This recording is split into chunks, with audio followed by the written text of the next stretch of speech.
Olá, esse é o Roda Reconta. E nessa edição nós vamos conversar sobre o 1º de maio com os sindicatos e o movimento dos trabalhadores. Nós estamos aqui com o Edson Silva, da Intersindical, e com César Augusto, da CCB. Tudo bem com vocês?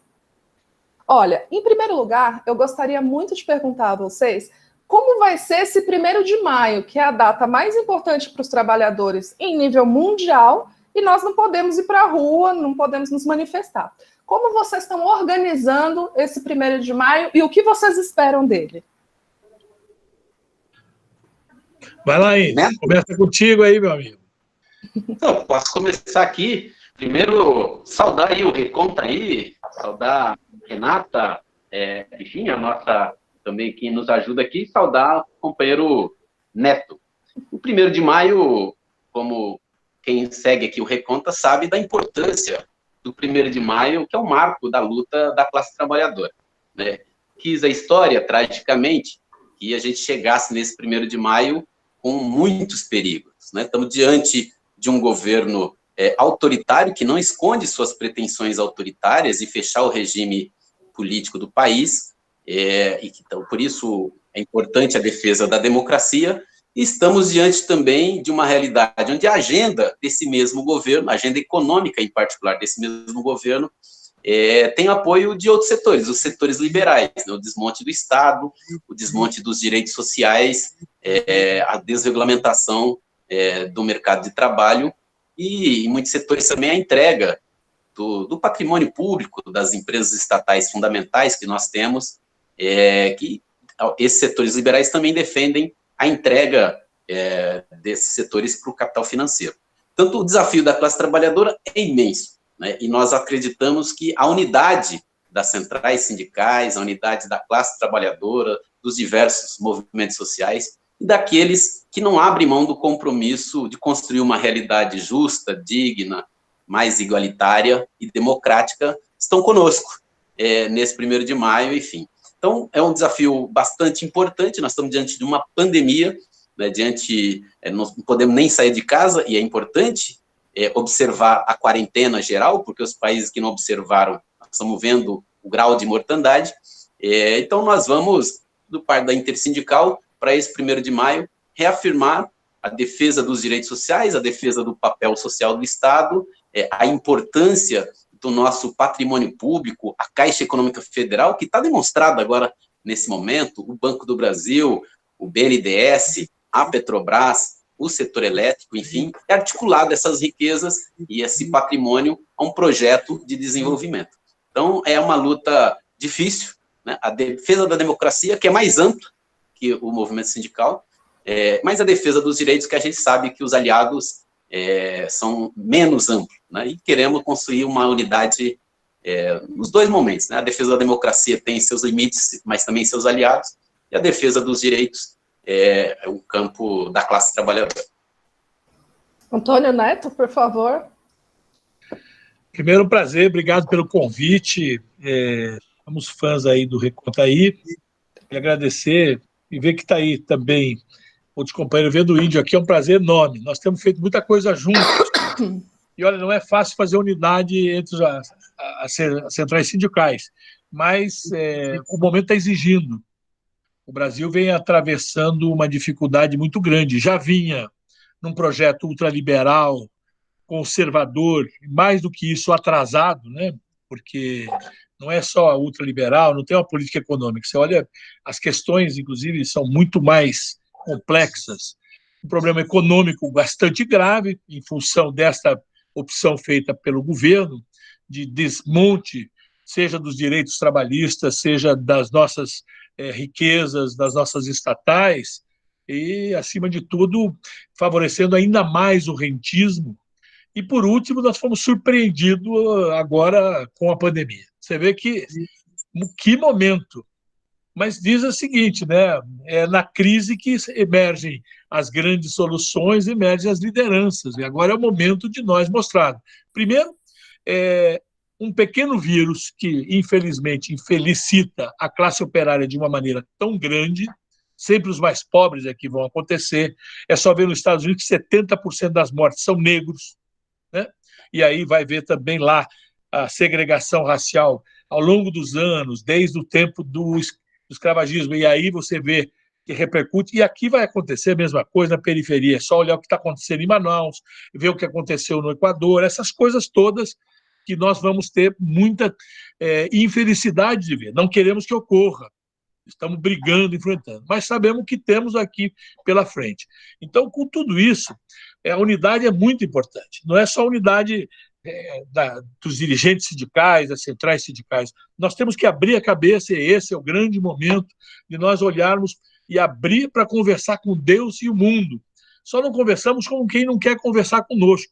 Eu vou lembrar Brizola. Brizola, uma vez perguntaram para ele sobre a questão do grupo dos 11, fazer revolução. Ele disse, se o diabo aparecer aqui e quiser comprar a briga, entra para a tropa, depois nós vamos ver. Subiu na caçamba, eu estando no volante, não tem problema nenhum. Mas esse momento é muito difícil, né? Nós estamos enfrentando alguma coisa que a gente jamais esperava ver. Mas também temos a grande virtude. Essa narrativa foi destruída pelo vírus. A história do Estado não precisa nada, é Estado mínimo. A gente está vendo os grandes liberais brasileiros dizendo que o Estado tem que intervir. E aí diz o seguinte, não tem que ter indústria nacional. Eu cheguei a dizer, e o Índio sabe disso, eu falei nessa audiência pública, nós tivemos juntos, que a CNI não vai precisar trocar de nome. Vai se chamar Confederação Nacional dos Importadores, porque está acabando a indústria nacional. A Fiesp é a Federação dos Importadores do Estado de São Paulo, a FIENGE é a Importadora do Estado de Minas, porque acabou a indústria nacional. E aí a pandemia mostra a importância da indústria nacional. Olha a vergonha que nós estamos passando. Nós temos que importar máscaras. Olha que coisa louca. Respiradouros. Né?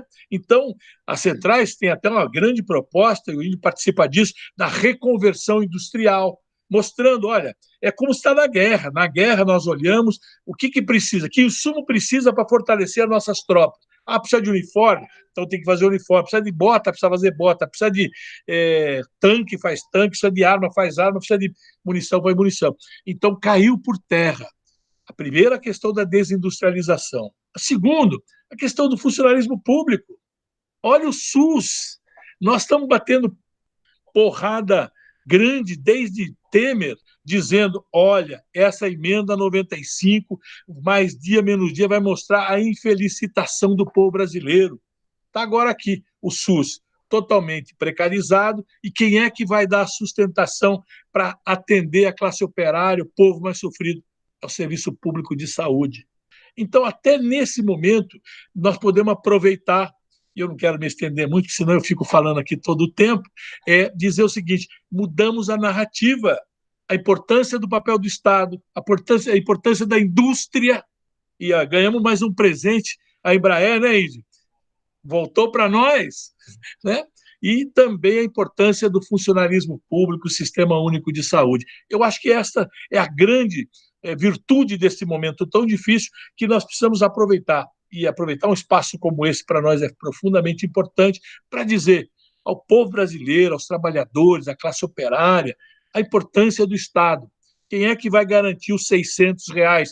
E olha, para tirar esses 600, nós sabemos, porque por esse governo não tinha nada. Né? E a questão do seguro-desemprego, todas essas questões que estão permeadas, aí começa a dizer, viu como foi ruim acabar com o Ministério do Trabalho? Que eles vieram na jugular acabar com o Ministério do Trabalho, acabar com toda a proteção dos trabalhadores, com os seus sindicatos.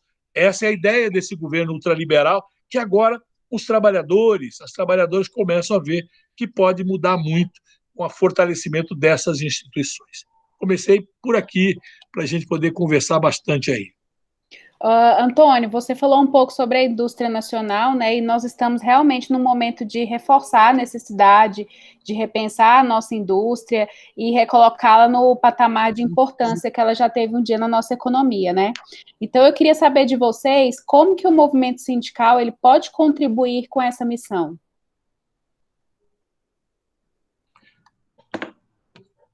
Vamos lá, Índio, senão fico só eu falando aqui, vamos tranquilo. calando a gente aqui, não é verdade? Vai lá. Tá. Não, primeiro, o país sofre com um processo de desindustrialização acelerado e já de algum tempo, né? Que falta uma política industrial Enfim, nós tivemos aí uma reprimarização da economia brasileira pelo peso muito importante que ganhou o agronegócio, e tem um contexto internacional também que os países mais desenvolvidos, industrializados, querem nos manter no patamar sem soberania nacional, que só é possível com o processo de industrialização, né? Aqui não se trata de um industrialismo, aqui não quero, né, mas tem limites da natureza, mas é claro que a riqueza, né, e o valor agregado que a indústria permite é fundamental. E nós temos, o pessoal da Caixa, os empregados da Caixa sabem muito bem disso. O Brasil tem muitas carências. Tem carência no saneamento básico, tem carência na habitação, tem carência nesse complexo médico-hospitalar, que o mundo todo, quem vai por aí no caminho da industrialização, tem uma avenida muito importante para trilhar. E, por outro lado, um pouco o Neto falava disso, dizer, os setores da antiga burguesia industrial, ou os empresários industriais, se a gente quer chamar assim, como disse o Neto, viraram importador, né? E boa parte deles são importadores mesmo, acho que o Neto, essa explicação tanto da Fiesp como da CNI, é mesmo uma entidade importante, concordo plenamente com o Neto, e agrego uma outra coisa, esses setores estão ganhando dinheiro no rentismo, né? Não estão aplicando a sua fortuna, enfim, ou reinvestindo na produção, sei lá, seja dos itens de consumo, bens duráveis, né, que já estão, e estão ganhando dinheiro no rentismo, no mercado financeiro, que é muito grave, né? Então, e isso tem muito a ver com os ganhos que o mercado financeiro tem permitido, que às vezes são maiores, muitas vezes lastreado nos títulos da dívida pública, né? Então, para nós é muito importante, e a classe trabalhadora brasileira, multiplicidade, né? Eu sou bancário, o Neto é do setor de informática, processamento de dados, né? Mas até para o nosso trabalho ali tem uma indústria atrás, tudo, enfim, a indústria é fundamental para fazer isso. E a classe trabalhadora brasileira é numerosa, nós podemos ter, enfim, tem vários. Nas últimas eleições, eu aqui vou pedir licença para falar nos candidatos, mas tanto o candidato Haddad, quanto o candidato Ciro Gomes, o candidato Guilherme Boulos e outros, né, foram candidaturas que traziam proposta nesse sentido da reindustrialização do país, baseado em questões fundamentais. São as nossas carências, as carências do Brasil, que são as nossas possibilidades, né? O que é problema é a solução também, porque na medida em que a gente fazer frente a essas carências do saneamento básico, do complexo hospitalar, cirúrgico, é um caminho razoável. Para além de outros, né, da química fina, enfim, nós temos uma biodiversidade maravilhosa.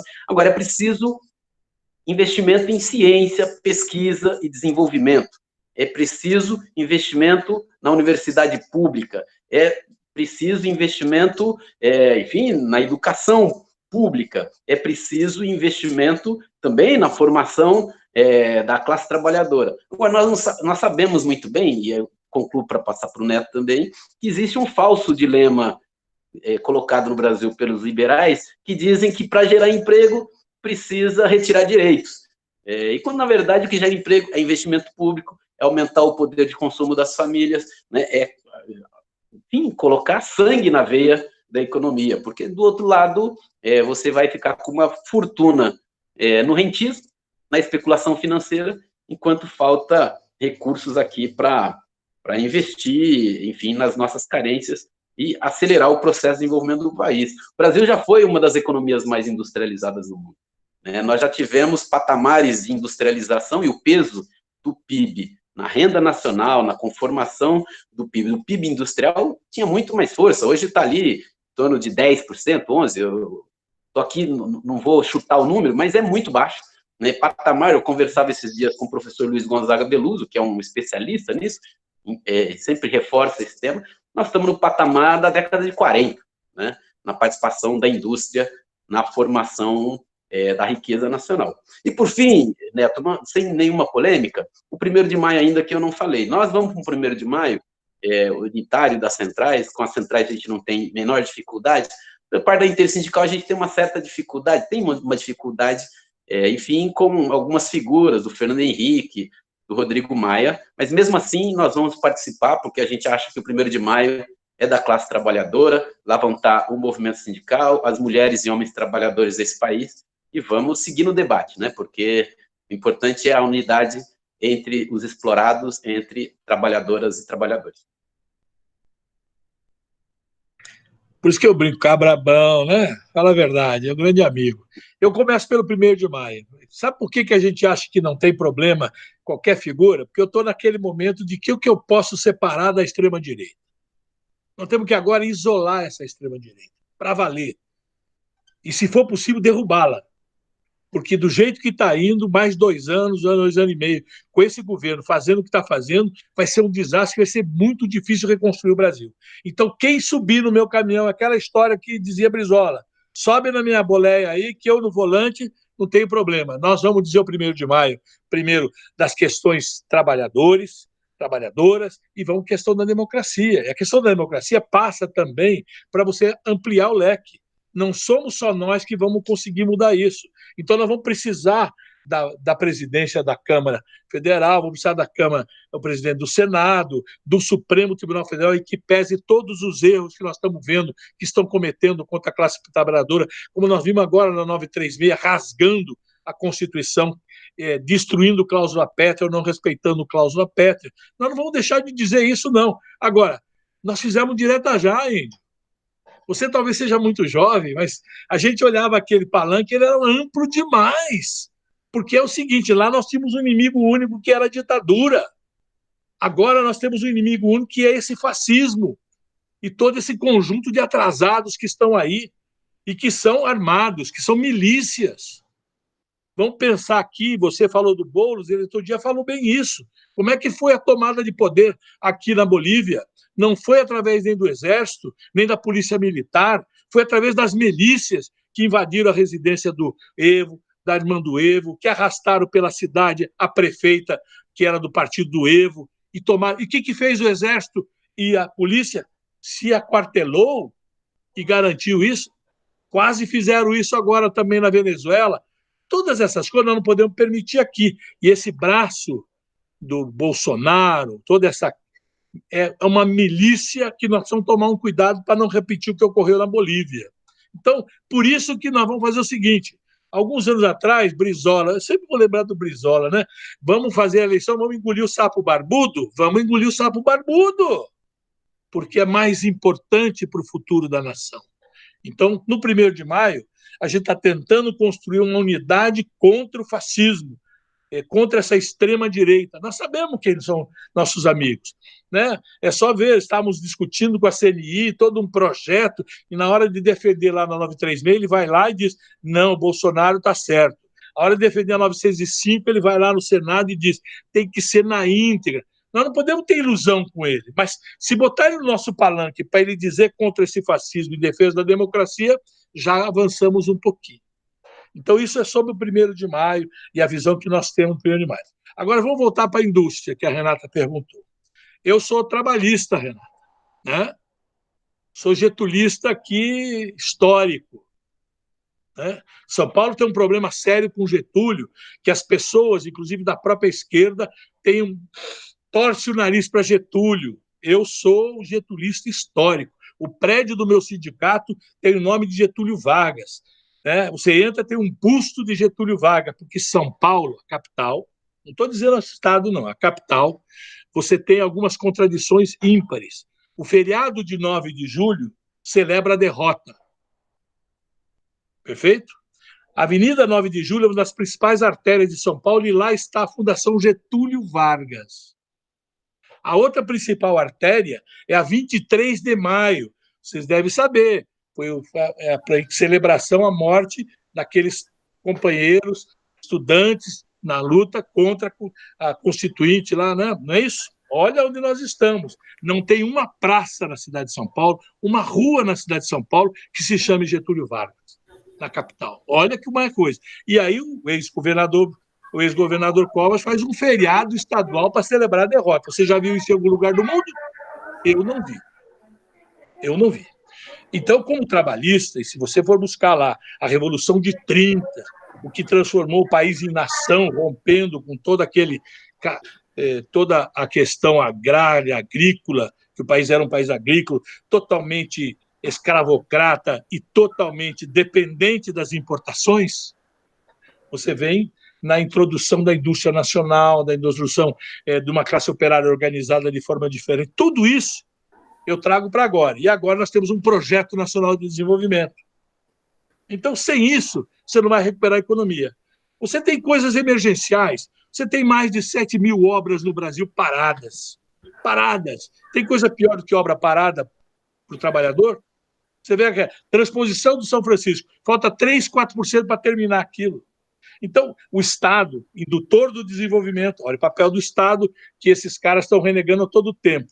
Não preciso contratar, elas já estão licitadas, contratadas, já estão com licença ambiental, tem tudo. Aí é a hora do Estado pegar o seu dinheiro neste momento e começar a colocar para refazer essas obras, terminá-las. E você puxa a economia, faz a roda virtual. Isso Keynes ensinou lá em 29. Em 29 era assim, um grupo abre buraco, outro vem atrás, tampa buraco. Para quê? Para dar dinheiro para os trabalhadores e para a economia comprar coisa formal e você puxar a roda da economia. Aqui é melhor do que isso. Veja, eu estou falando 7 mil obras paradas de infraestruturas. Aí você tem a questão do saneamento básico e também da água potável. Você vai aqui, na favela da Alba, aqui no Jabaquara, em São Paulo, não tem água potável, não tem saneamento básico. Existe a ilusão de limpar o rio Tietê, já faz 30 anos que você escuta isso. Mentira ou verdade? Mas não vai limpar nunca, sabe por quê? Guarulhos, que está ali na ponta, tem menos de 10% do seu esgoto tratado. Para onde vai esse esgoto? Vai estar ali. Ou seja, então, pegar o Projeto Nacional de Desenvolvimento e dividido como está no projeto que nós olhamos em 4 grandes vertentes, petróleo e gás, saúde, a questão agrícola e a questão da defesa, a gente começa a enquadrar a nova tecnologia. Porque vejam vocês, você pega fármacos, né, complexo de fármacos, 80% do que a gente consome é produto importado. Você vai, petróleo e gás, está agora 60, 40, porque você exporta óleo cru, importa produto. Como é que você vai trocar? Você pega celular, né? Você tem um celular aqui. Você pega esse celular aqui, você vai trocar por quantas toneladas de trigo, quantas toneladas de soja? Quer dizer, não tem jeito. Então, a gente tem até um mantra que diz o seguinte, trigo é dólar. Subiu o dólar, sobe o trigo, sobe o pão. Você diz, não tenho nada com isso. Tem tudo a ver com você. Então, como é que você inverte essa independência? Você tem que ter um projeto nacional que olhe para essas coisas. E aí você sai, como teve 30% da economia brasileira, percentual do PIB, era a indústria. Hoje está menos de 10, menos de 10. E caminhando para menos. Por isso que a gente brincou com a figura de importadores. Porque a elite aqui escravocrata, ela sempre acha que é melhor importado.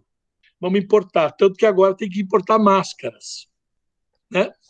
E daquele país onde ele botou empresas brasileiras estão na China, empresas americanas estão na China, empresas inglesas, holandesas estão todas na China, porque acham que poderiam explorar melhor a tal da produção em massa das coisas, ou seja, grandes quantidades, cai o preço, essas coisas todas. Veja, eu fiz uma denúncia alguns anos atrás, Dilma era presidente, não sei se o Índio vai lembrar, teve uma concorrência internacional para uniformes do Exército. A China ganhou, e fechando a indústria do vestuário no Brasil. Eu disse, Dilma, não pode, bota aí que o botão tem que ser do chifre do boi aqui do Cerrado brasileiro, do Pantanal. Não tem cabimento, não existe esse negócio de... farinha pouca, meu pirão primeiro. Eu acho que tem que proteger.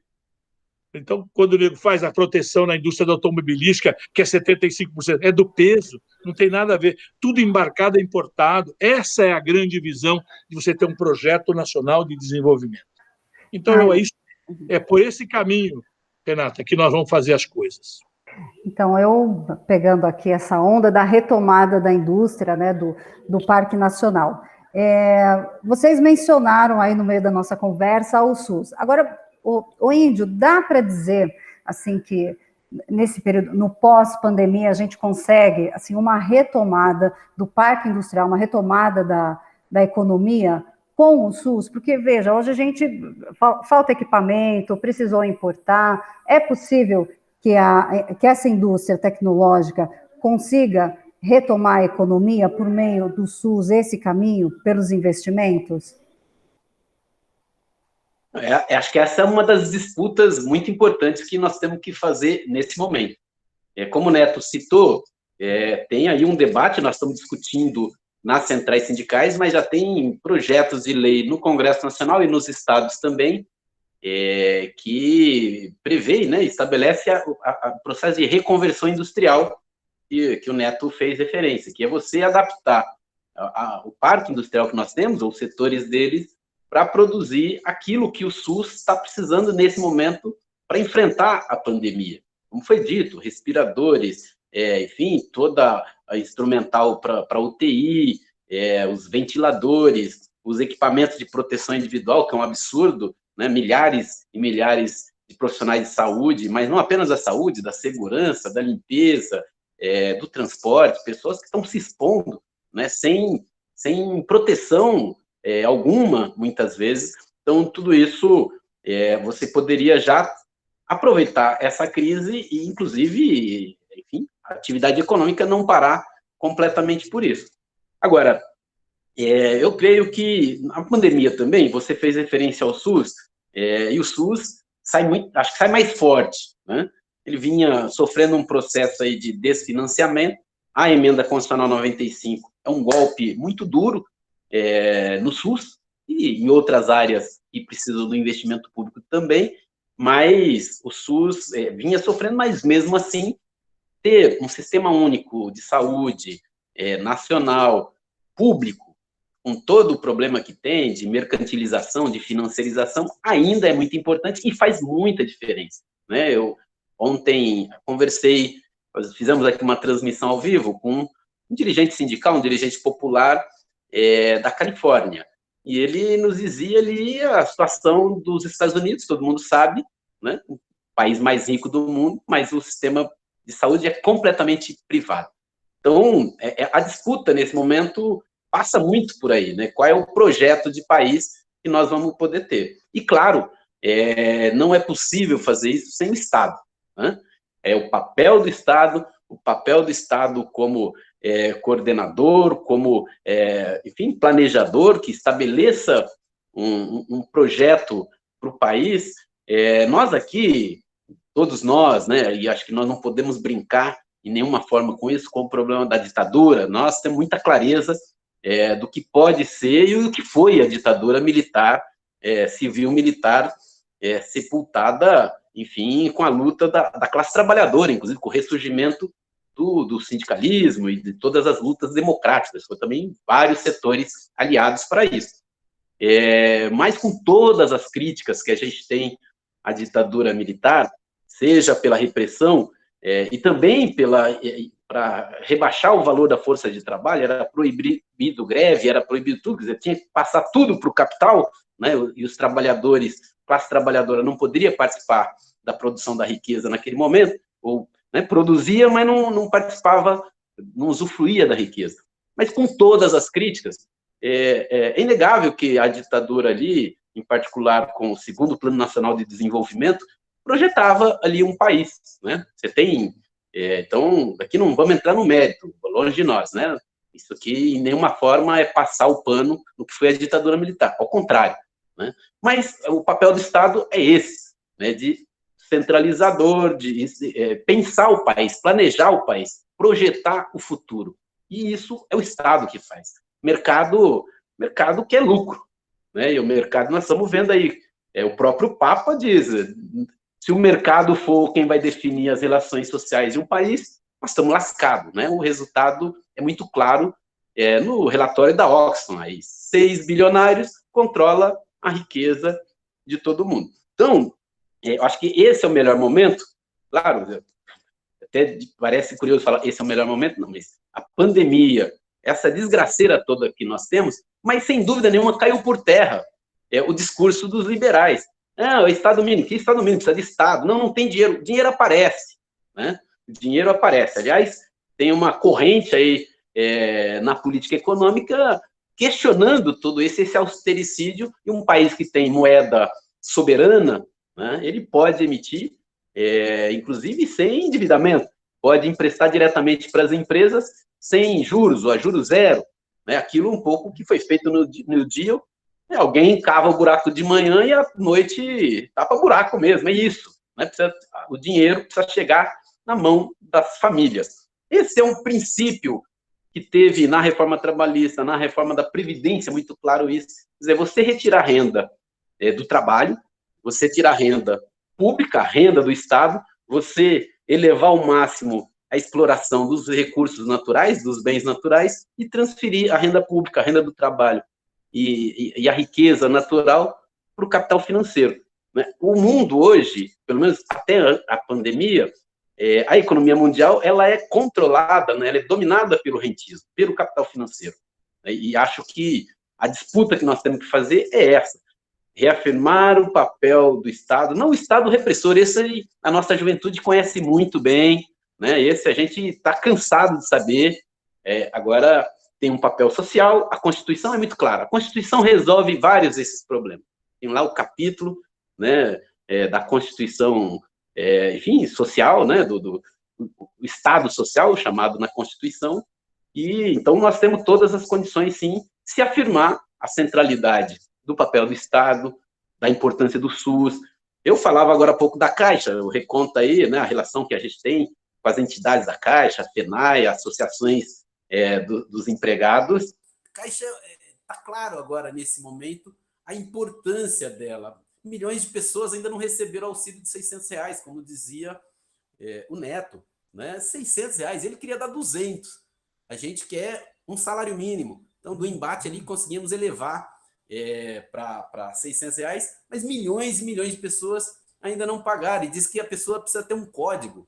O que a gente recebe aqui de telefonemas, informações, tem milhões de pessoas que a cada 10 minutos, 5 minutos, ele olha lá no celularzinho quebrado dele e olha lá no Caixa Tem em análise. Aí ele vai desesperado para a agência da Caixa, que os empregados já estão se expondo, né? E também não tem meios para fazer isso, quer dizer, e o governo que deveria operar tudo isso fica como o coitadinho da história. Então, nós temos, sim, condições de sair dessa situação, o país tem muitas possibilidades, agora o que define isso é a luta política. Né? A luta política no país é o posicionamento dos vários atores sociais, é a necessidade da elevação da consciência de classe, elevação da consciência de cada um no seu papel na sociedade, né? Porque, enfim, as coisas não caem do céu e quem detém o poder econômico e político não vai abrir mão, né? Então, agora, nós sabemos também que povo organizado, consciência, né? Enfim, compreensão da realidade é muito importante. E acho que nesse momento, estou falando bastante aqui, nesse momento, a população brasileira está discutindo política, né? E nós temos que aproveitar esse momento, que é uma tragédia, né? Nós não falamos aqui do Covid, né? Que é absurdo, quer dizer, nós estamos aí com um recorde do número de mortes, e o Bolsonaro fala, e daí, né? Quer que eu faça o quê? Ele não sabe o que fazer, porque ora ele está tentando se livrar, né? Impedir as investigações de seus crimes, ora ele está tentando acabar com a quarentena absolutamente necessária, né? E, enquanto isso, não tem meios lá necessários, equipamento, UTI, enfim, testes, tem muita coisa que falta, mas a centralidade para um projeto de desenvolvimento igualitário, projeto de nação, o Neto falou da nação, que é isso, os países que não abandonaram o seu projeto de nação, nesse momento, estão mostrando que a saída vai ser outra, né? Vai ser outra. Antes, pouco, em setembro do ano passado, a gente teve uma boa reunião com uma delegação da China, de Hubei, lá da província, inclusive, atingida pelo Covid-19. Eles estiveram no Brasil, fizeram várias conversas com o movimento sindical e nos contavam um pouco do processo na China. Cada país tem sua experiência, né? Cada país tem sua realidade, cada país tem enfim, suas possibilidades e dificuldades, portanto, não é uma questão de modelo, mas a necessidade de um projeto de país, de soberania nacional, de proteger os setores mais vulneráveis, né, é muito importante. Gente, uma pergunta juntando várias coisas que vocês já citaram. Vocês falaram de desindustrialização, falaram agora da Covid, né? Falaram de ter um projeto de desenvolvimento. Eu queria passar um pouco mais para o plano da ação sindical, né? A economia, existe uma incerteza, né, de como que o setor produtivo vai sair da economia, muita gente prevendo que vai cada vez mais imperar uma lógica que a questão da Revolução 4.0 vai se impor, vai se acelerar esse processo, né? E o Brasil é isso, tem que entrar na Revolução 4.0 num processo de desindustrialização precoce. Isso gera novas relações, né, novos tipos de relação dentro dos empregos, né, entre os trabalhadores. Como é que o movimento sindical, nesse 1º de maio, pensa, vamos dizer assim, os efeitos da Covid-19 no mundo do trabalho e no mundo sindical pós esse período mais agudo e mais grave de pandemia? Pergunta boa, hein? Nós estamos olhando, eu estou aqui pensando, né? A Silmara fez uma pergunta muito interessante, questão do SUS, essas coisas todas. Eu vou primeiro dar uma pincelada aqui e venho já para você, viu, Rafael? Porque ver Boris Johnson vir para a televisão e desmistificar 2 grandes problemas que tem na Inglaterra. Primeiro, que ele era contra o serviço público de saúde. Ele era um dos caras que mais queriam acabar com aquele serviço público de saúde. E ele vem agradecer ao serviço público a sua sobrevivência. Segundo, o momento da xenofobia dentro da Inglaterra, da Europa, e ele vem e agradece a 2 imigrantes, um português e uma norueguesa, que foram seus anjos da guarda. Isso não é emblemático? Aí eu volto aqui, mudo de lá, venho aqui para os Estados Unidos, o Trump, primeiro brincando e falando abobrinha, como está falando, até mandando as pessoas injetarem, né? Esqueci até o nome do produto lá para injetar na veia, que ia curar o coronavírus, que começou a injetar e que estão morrendo, estão bebendo e estão morrendo. E ele ontem fala que o Bolsonaro e o Brasil estão num caminho tão errado que ele vai até proibir a chegada de avião, aquelas coisas todas. E aplicando 1,2 trilhão no primeiro momento, diretamente na economia, seja na questão da saúde, importando equipamentos, aquelas coisas todas, e aí, indo com aquela história America First, ou seja, se tiver que sequestrar do mundo para ter lá, ele já disse, se precisa ter máscara aqui, nós não vamos deixar de ter máscara para ninguém, vai ter para nós aqui, não está adiantando. Segundo, esta semana que passou também, o Congresso americano aprovou mais um pacote de 450, 500 bilhões de dólares também para injetar na economia. Diretamente, diferentemente de 2008, que foram 700 bilhões dados para os bancos, como aqui no Brasil, a primeira atitude desse governo foi dar 1,2 trilhão para os bancos, que aí o PDT até ganhou uma ação no Supremo Tribunal Federal para impedir que os bancos não pudessem usar esse dinheiro para fazer mais rentismo, né? Ou seja, veja, é absurdo, né? No momento da pandemia, os caras ainda querem, só falta de sair dessa pandemia, só banco lucrar. Então, você veja que a coisa é bastante complexa. Então, eu acho que o SUS, viu, Silmara, vai ter defensores a partir de agora, na medida em que vão compreender a necessidade. E nós sabemos que toda essa lógica neoliberal, que vem aí já de alguns anos, desde lá de 89, com o Consenso de Washington, todas aquelas coisas, ela a lógica é do seguinte: você precisa precarizar a educação para viabilizar a educação privada. Você precisa precarizar a saúde para viabilizar planos de saúde, que são seguradoras. Isso não são nem empresas de saúde, são seguradoras, ou seja, é o ramo do rentismo também, não é isso? E aí, segurança pública, você precisa precarizar a segurança pública para a segurança privada. Você vai a um banco, o índio trabalha na área bancária, você vai aqui, qualquer agência da Caixa, quem é que está guardando a agência da Caixa? É privado. Veja, tudo isso está distorcido. Então vai ter que aproveitar, e essa juventude que nos assiste, É a hora da gente aproveitar e mostrar esta narrativa errônea que vem vindo ao longo do tempo e que foi vendido. Que coisa pior do que a questão do empreendedorismo? Né? Agora todo mundo vai fazer bolo e vai vender bolo. Eu vi isso todas as manhãs na televisão. Ó, tem que fazer bolo, tem que fazer. Eu faço brigadeiro e vendo brigadeiro, eu faço isso. E agora está todo mundo correndo para pegar os R$ 600, porque não tem atividade. Ou seja, não existe se não for o Estado organizado. Né? Quando a pejotização, é só ler aí.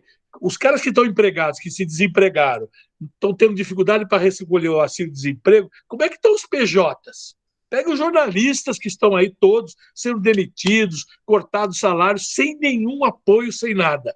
Esse é o processo do neoliberalismo, daquela história da empregabilidade, que eu preciso fazer várias atividades para me aguentar no emprego. Não adianta eu falar uma língua que é pouco, eu tenho que falar 2 línguas. Não. Na minha área, nós combatemos muito forte a pejotização. E não é fácil, porque o trabalhador se acha... É como a pequena burguesia é isso, ele já se acha dono do capital. Eu não sou operário.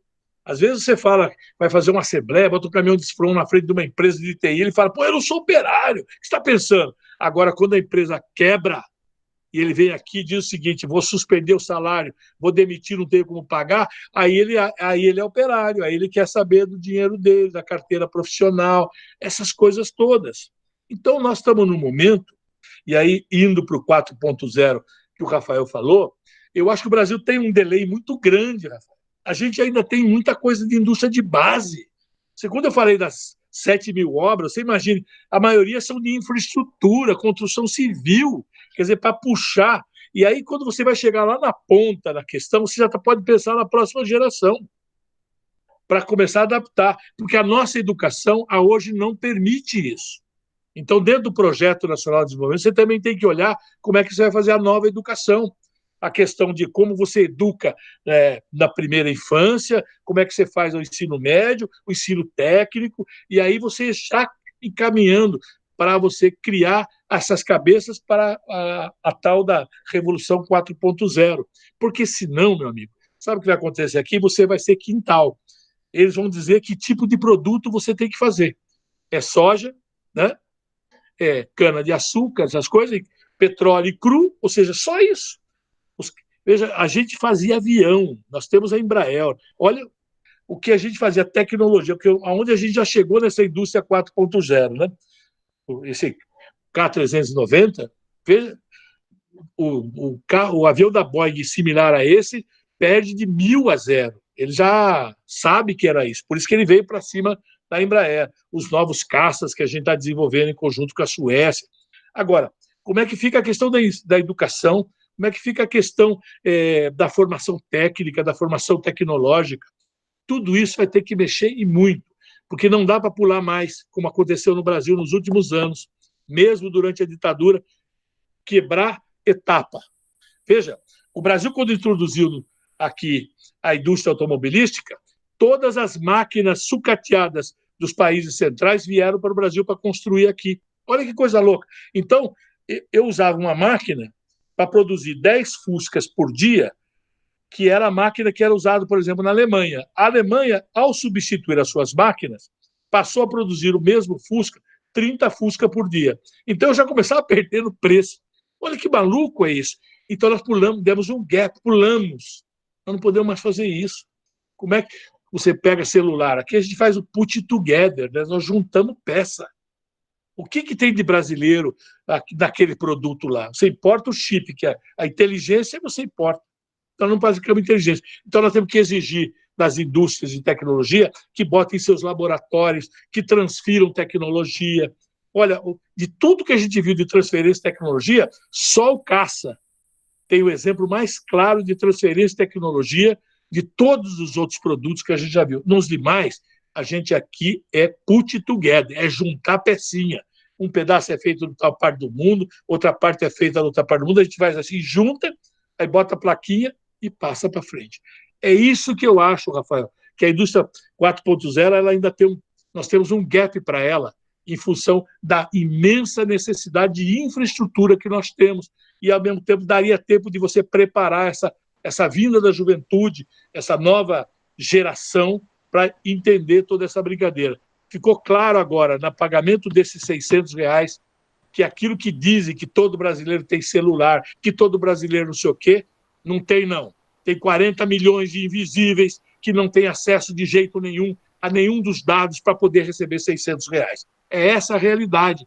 E precisava vir o coronavírus para escancarar para esses liberais conservadores, esses ultraliberais, esses fascistas, que o Brasil é isso que está aí. Na verdade, eles estão aprofundando, escancarando a miséria desse povo que nós temos obrigação de reverter. Perfeito. E olha, nesse mesmo sentido, eu gostaria de continuar perguntando para vocês sobre o futuro. Essa indústria 4.0, ela traz um novo trabalhador, né? É um trabalhador precarizado, é um trabalhador uberizado, né? Os nomes são muitos. É um empreendedor, mas que, na verdade, ele não faz um empreendimento porque tem uma grande ideia, mas faz porque ele precisa disso para comer, né? Então, eu gostaria de saber como os sindicatos estão trabalhando, né? Como as centrais sindicais estão trabalhando para incluir esses trabalhadores, né? Quais são as estratégias que vocês têm, o que vocês têm pensado. E também já vou pedir para vocês deixarem um recadinho final, que já estamos terminando aqui. Não, primeiro agradecer, né? E a pergunta, enfim, é muito importante, né? Primeiro, a classe trabalhadora, nós não temos que ter medo do avanço tecnológico, o contrário, né? Agora, tudo isso que a gente está discutindo aqui, o contorno disso, a definição está na esfera da política. Então, por isso, a importância da organização política, né? Daqueles que querem alterar a realidade.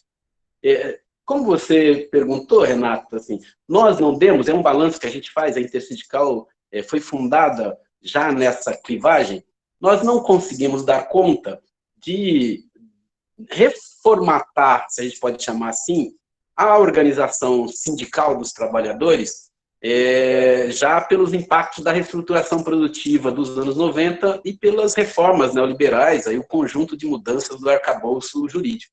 Então, nós já estamos atrasados para dar conta daquelas mudanças que fragmentou a classe trabalhadora, que dividiu, né, que espalhou. Nós não somos mais aquele modelo fordista de organização da produção e que impacta também na forma como os próprios trabalhadores buscavam a sua forma de organização.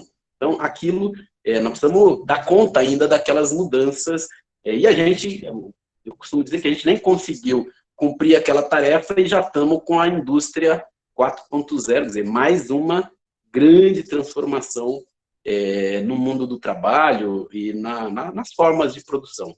Então, primeiro, na nossa opinião, é preciso edificar, enfim, construir a unidade de todos aqueles que vivem do seu próprio trabalho. Você falou aí como é que é esses que agora vão ser empreendedorismo, né? Que a moda era empreendedorismo. A Globo vivia falando todo dia empreendedor, agora ela falou, não, esse é o informal. É o informal, é o empreendedor. Empreendedor nada, né? Pode ter uma minoria que não queira ter patrão, que queira, né? Isso é até saudável, né? Melhor que a gente fosse produtores autossuficientes, né? Seria excelente. Acho que esse, inclusive, é o mundo que eu defendo. No entanto, nós temos que ir a partir da nossa realidade. Então, primeiro é construir um movimento sindical, um movimento político que consiga dar conta e dar resposta e organizar, mobilizar, representar o conjunto daqueles que vivem do seu trabalho, independente da forma de contratação, porque nesse caso mudou a forma de contratar, né? Se é mais precário, menos precário, tem esse desafio dos aplicativos aí, que você citou muito bem, que também está mudando bastante. Agora, isso ainda, na minha opinião, ainda não é o elemento da Revolução 4.0. Tem também, né, porque essas plataformas digitais já é um pouco nisso que a gente está falando. Então, primeiro, a gente precisa, e esse é um desafio, não é fácil, né? Não tem resposta pronta. A gente tem tentado, na Intersindical, por exemplo, participam trabalhadores formais, informais, a gente também aglutina os sindicatos, mas também movimento de trabalhadores. O perfil é de trabalhador, né? o corte é de quem vive do seu próprio trabalho, digamos assim, seja tendo um patrão, vendendo chiclete no trem, ou estando dentro de uma fábrica, de um banco, de um comércio. Claro que todos eles têm maiores ou menores dificuldades de organização. Quem está terceirizado, né, tem uma dificuldade de se sentir parte ali dos outros setores, enfim, e mesmo quem está nessas formas mais precárias. Então, acho que o desafio é esse. E várias outras centrais, sindicatos também têm buscado fazer esse debate e forjar essa ferramenta mais global, digamos assim, que consiga abarcar o maior número de trabalhadores e na sua complexidade, na sua diversidade. Então, esse é um desafio que a gente ganharia uma potência, né? Porque você tem, agora, os últimos dados, o número de trabalhadores formais no setor privado e no setor público é muito pequeno, né? Com o ajuste fiscal, o desemprego, as reformas que houve, a política econômica, a recessão, e o fim dos investimentos públicos, nós entramos numa rota, a economia brasileira, antes do Covid, estava uma anemia profunda. Então, o desafio é esse, você construir essa organização de todos os que vivem do seu trabalho. Isso é multifacetado, lembrando que o movimento sindical ainda é o setor que organiza mais os trabalhadores formais. Mas os informais, chamados assim, né, os terceirizados, precarizados, são trabalhadores do mesmo jeito, né? Às vezes até a nossa... o jeito que a gente chama parece que também nos divide, nós temos que tomar um pouco de cuidado disso, que são trabalhadores, mas esses trabalhadores, eles estão na base do movimento popular, na base de quem luta por moradia, da garotada que luta por cultura, é o hip hop lá na favela, que eles são trabalhadores. Então, nós também temos que ter a capacidade de também dialogar com as organizações e botar todo mundo, enfim, em espaços comuns. Agora, o desafio da Revolução 4.0, não quero tomar mais tempo também, né? Primeiro, o seguinte, redução da jornada de trabalho. Correto? Você tem um avanço tecnológico, significa que você tem máquinas e novas tecnologias que substituem o trabalho humano, ótimo. Reduz a jornada de trabalho das pessoas e as pessoas vão ter mais tempo, vai ter o tempo do trabalho, mas vai ter o tempo da cultura, o tempo de ficar, enfim, com quem você quiser. Quer dizer, você ganha o tempo e pode elevar a capacidade da humanidade, enfim, né? Seria um avanço. Isso seria, para um descendente de indígena, isso seria uma sociedade civilizada, né? Civilizar é o avanço tecnológico a serviço das maiorias, a serviço das pessoas, a serviço do povo, da classe trabalhadora, e não apenas o avanço tecnológico ser capturado, ser sequestrado, porque esse avanço tecnológico, muitas vezes ele está na universidade pública, ele vem de um centro de pesquisa, que muitas vezes que é dinheiro nosso, né? Dinheiro do FAT aí, Neto já participou desse assunto, dinheiro do FAT que tinha esse avanço tecnológico, aí, assim, mostra lá, a bolsa caiu, por quê? Porque a Coca-Cola aumentou suas ações, aí o trabalhador comemora, o trabalhador da Coca-Cola, no outro dia ele é demitido, por quê? Que a bolsa subiu? Porque ela tem uma nova tecnologia, ela vai desperdiçar trabalho, reduzir o custo de produção. Então, o que a gente precisa é redução da jornada de trabalho, não a única, né? Mas redução da jornada de trabalho. E como o Neto disse, tem muitas carências ainda. Tem um projeto apresentado pelo deputado Glauber Braga, que é de emprego garantido. Eu acho que é uma das coisas que a gente deveria entrar mais, que é o Estado, a partir do Estado, né, disponibilizar recursos para os municípios, contratar toda a força de trabalho, todo mundo que está no desemprego involuntário. Está desempregado, quer trabalhar, vai ajustar sua rua, a escola dos filhos, o posto de saúde, os equipamentos públicos, enfim, você tem muitas carências, tem muitas necessidades, e essas carências, essas necessidades, na nossa opinião, é um dos caminhos, não tem, às vezes tem vários outros, né? Também não sou especialista na questão, mas é um caminho para a gente buscar a construção de um projeto soberano, igualitário, democrático, livre, com justiça social, em que mulheres e homens possam ser felizes. E deixo aqui uma saudação, muito obrigado, agradeço muito a Reconta aí, enfim, a gente está à disposição, conheço vocês, o trabalho que vocês vêm fazendo, parte passa pela categoria bancária, pelos empregados da Caixa, de quem eu tenho muito orgulho aí, um abraço para o meu amigo Jair, enfim, e todos, E é isso, estamos à disposição, buscando a importância da unidade na diversidade, isso é parte da nossa história, e agradecer bastante esse espaço e poder passar aqui um pouco das nossas reflexões, um pouco das nossas... o que a gente vem buscando fazer, particularmente no campo da elaboração. Né? Muito obrigada, Índio. Neto, por favor. Bom, eu quero começar também agradecendo a vocês, foi uma honra grande, e espero que a gente possa fazer mais. Eu gosto desse formato aqui. A Tarsila não fez nenhuma pergunta, eu estou aqui, o que queria da Tarsila? Olha, essa questão de como estamos nos preparando, a gente tem feito muitas discussões, mas nós achamos que se você não tiver um papel do Estado, né, como indutor do desenvolvimento, e aí você pensar no Projeto Nacional de Desenvolvimento, que é a questão da saúde, a questão da educação e todas as demais coisas, então quando você vê que o orçamento para 2020 foi de 19 bilhões de investimento público, aí você fala, não quer fazer nada, né? Não quer. Então, quanto isso é do PIB? Pífios. Né? O padrão que nós queremos para aqui uns anos é o padrão da Alemanha, onde os trabalhadores têm um dos maiores salários, né? Salário hora. Mesmo metalúrgico, que faz o mesmo carro aqui no Brasil, na Alemanha, é 5, 10 vezes mais lá do que aqui, além de todas as condições sociais que possam ter. E estamos vendo aí o comportamento na pandemia, como é que a Alemanha se saiu. E a Alemanha, nós vimos que a 46, ela estava totalmente destruída. Então é possível você, apesar de Bolsonaro, retomar e reconstruir o Brasil com esta visão. Então nós vamos ter que muita questão de muita educação para você entrar para o futuro do 4.0 ou outras, porque isso também são ilações, né? São tecnologias que virão cada dia mais. Né? A gente vê, hoje eu vi um fungo que come plástico. Né? Come o plástico, e depois você come o fungo, porque ele também uma coisa maluca. Eu falei, caramba, resolveu o problema, porque o ser humano é isso. Ele é brilhante, quando parece que fechou as portas, ele abre uma janela enorme. Então, educação, qualificação. Então, nós vamos ter. E aí é bom lembrar que você tem uma nova geração que você pode dar um padrão, que seja educação tempo integral, com novas tecnologias, parar de falar, não adianta mais eu querer dar aula no ginásio, de ensinar, olha, o Brasil foi descoberto no dia 22 de abril de 1500. O cara vai no Google hoje, e se der brincadeira, ele assiste em 3D a saída da nau lá de Portugal, passar por todos os problemas do oceano e aportar no Brasil e encontrar os índios. Vejam vocês. Então, tem que mudar o conceito da educação. A pandemia já está ajudando bastante.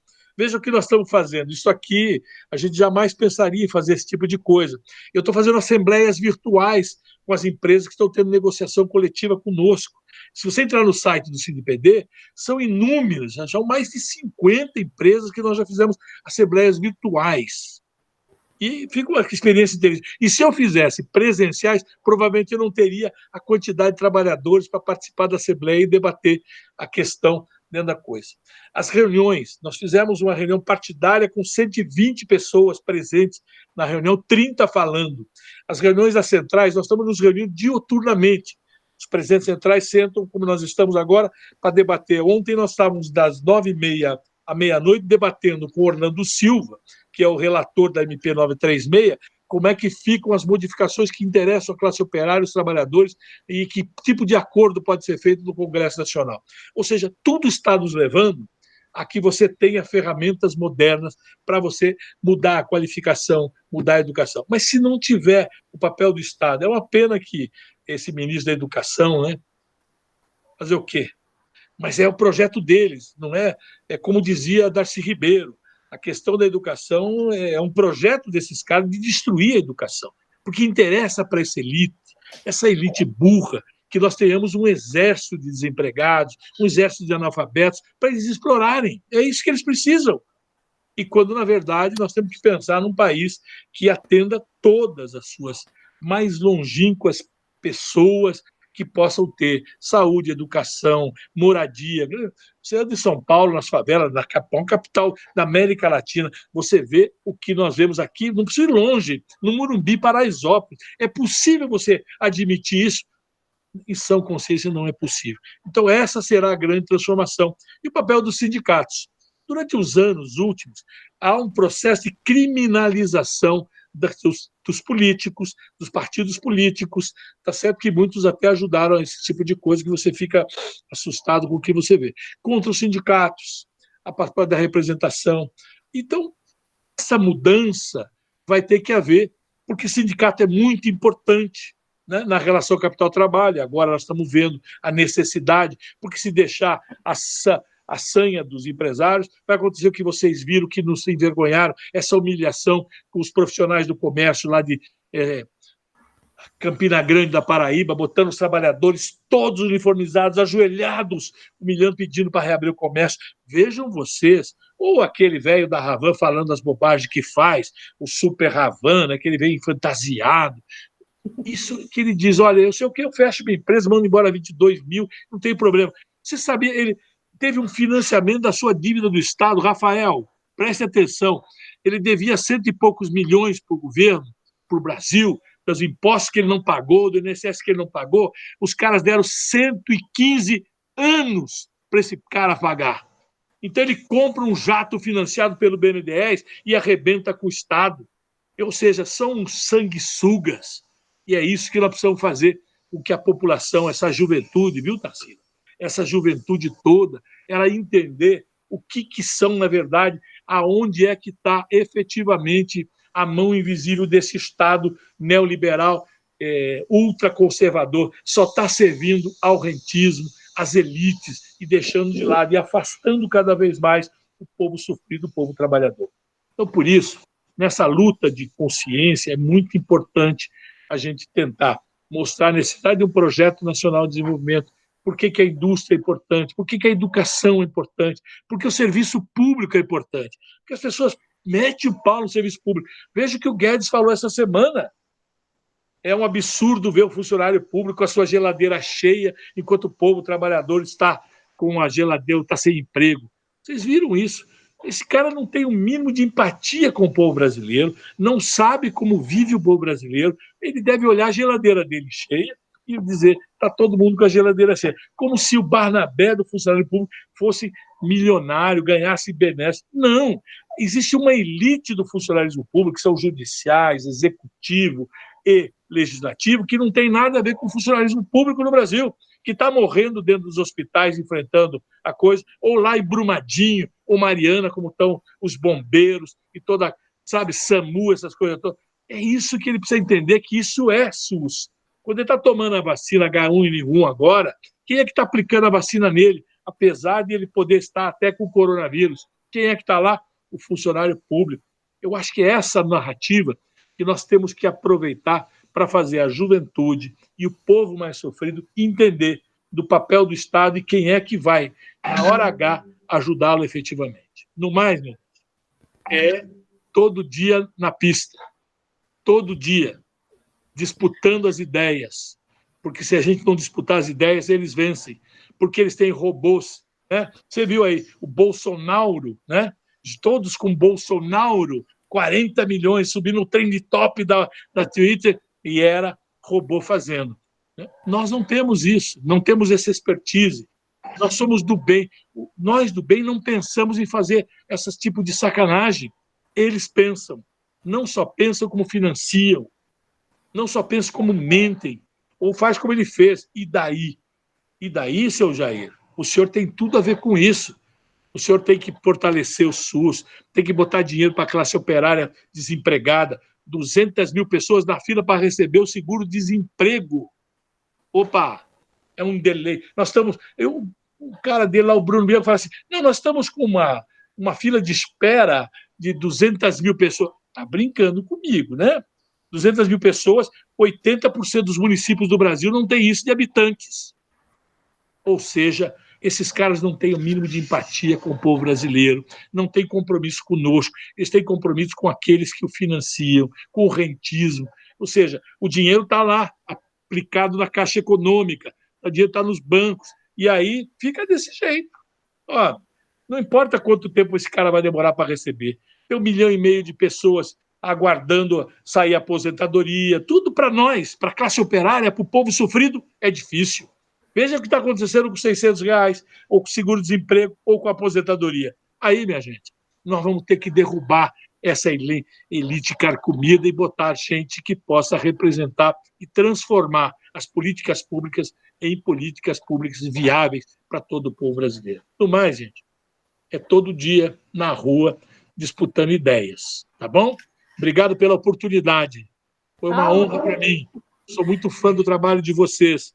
Espero que vocês recontem por aí, né? Não é só recontar aí, que nós vamos contar cada vez mais aqui. Beijo no coração de todos. Obrigado pela oportunidade. Muito obrigada e terminamos aí mais um Roda Reconta.